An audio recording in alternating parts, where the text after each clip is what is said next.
The city streets shimmered under the golden hues of the setting sun, and the air carried the mixed scent of roasted nuts and fresh bread from a nearby bakery. On a bustling avenue outside an upscale boutique, a luxurious black Mercedes pulled up. The door opened and out stepped Veronica Harrington, elegant, poised, and draped in designer wear. She was the owner of a successful fashion empire, a woman of power and influence. As she adjusted her sunglasses, she noticed a poor family sitting on the pavement nearby. A man, his wife, and their young daughter, no older than 6, huddled together on a thin blanket. Their clothes were worn out, their faces carrying the fatigue of hardships. The little girl, with big brown eyes full of innocence, held out a tiny hand, hoping for a kindness that rarely came. Veronica wrinkled her nose in distaste and walked past them, her high heels clicking sharply against the pavement. She didn't slow down, didn't even spare them a second glance. In her world, poverty was something to be avoided, not acknowledged. The little girl's soft voice floated behind her.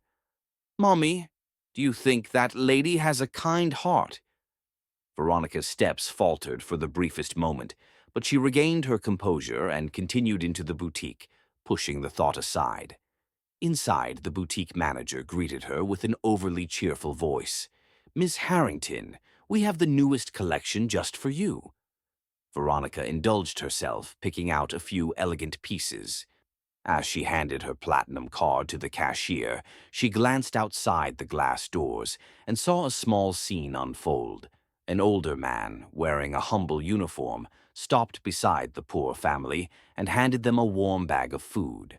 The mother's eyes filled with gratitude, and the father bowed his head in thanks. The little girl, beaming with joy, hugged the bag tightly as if it were the most precious treasure in the world. Something stirred in Veronica's chest, but she quickly pushed it away. She grabbed her shopping bags and walked out, her gaze carefully avoiding the family. As she approached her car, she heard a sudden screech of tires. A delivery truck had lost control and was barreling toward her. Before she could react, she felt someone push her aside with incredible force.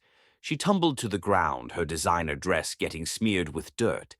When she looked up, her heart stopped. The father from the poor family lay on the ground, groaning in pain. He had thrown himself in front of her, taking the brunt of the truck's impact. People rushed forward. The mother screamed, holding her husband's hand. The little girl clung to his arm, sobbing. Veronica's breath came in short gasps. Why would he save her, someone who had ignored him like he didn't exist? The ambulance arrived and paramedics tended to the injured man. Veronica, shaken, felt something she hadn't in years. Guilt. Deep, unsettling guilt. The next morning, she found herself outside the hospital room where the man was recovering. Taking a deep breath, she stepped inside.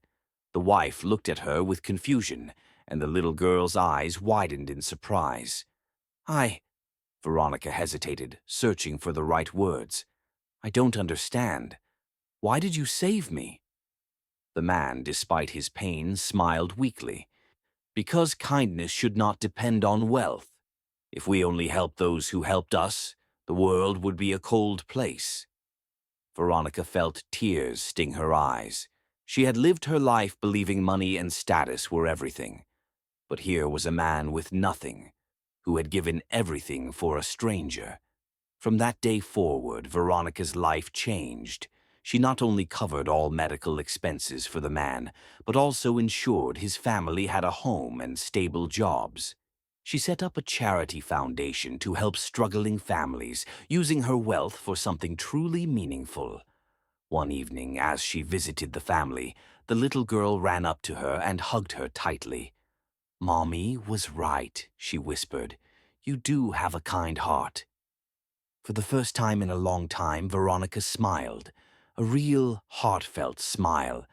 And in that moment, she realized that true wealth wasn't in what she owned, but in the love and kindness she could share with the world.